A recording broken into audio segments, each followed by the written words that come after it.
Mesdames, Messieurs, bonjour, bienvenue dans la quotidienne des marchés du FX. Nous sommes le mardi 27 juin 2017. Wall Street a terminé sur une note mitigée lundi, alors que les gains ont été diminués par une baisse des actions du secteur de la technologie, ce qui a poussé le Nasdaq vers le bas.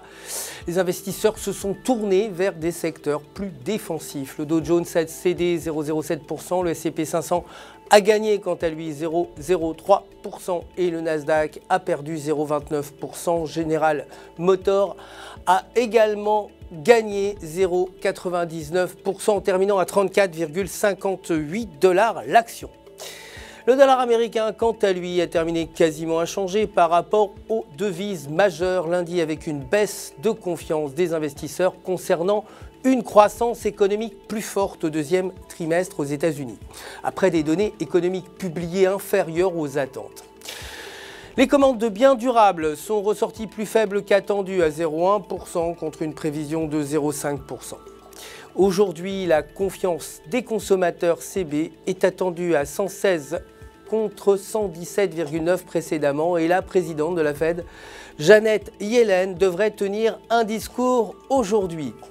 Côté matières premières, l'or a diminué de 0,81% lundi à 1244 $ l'once, alors que les investisseurs se sont tournés vers la politique monétaire. Et le pétrole brut a terminé en hausse, quant à lui lundi, en terminant à 43,53 $ le baril, malgré les pressions en raison des problèmes liés à l'offre de pétrole. Concernant les devises, l'euro a terminé en baisse contre le dollar à 1,1184 et techniquement sur le graphique horaire, la paire se négocie sous sa moyenne mobile avec un ADX inférieur à 20. Et si ces conditions se maintiennent, la paire pourrait évoluer vers 1,1060. En revanche, si elle franchit sa moyenne mobile, elle pourrait commencer une tendance haussière et atteindre les 1,1280.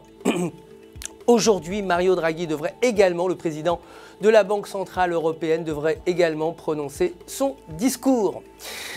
La livre sterling est quasiment restée inchangée face au dollar, clôturant à 27,20 et techniquement sur le graphique de 4 heures, le câble s'échange dans un triangle avec un MACD positif.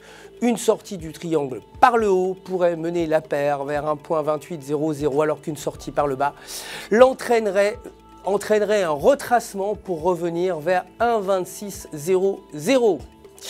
Aujourd'hui, Mark Carney, le gouverneur de la Banque d'Angleterre, devrait lui aussi prononcer un discours.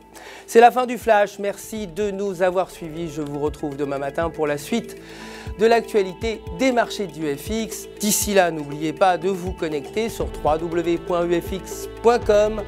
pour retrouver votre gestionnaire de compte. Tout UFX se joint à moi pour vous souhaiter une excellente journée de trading.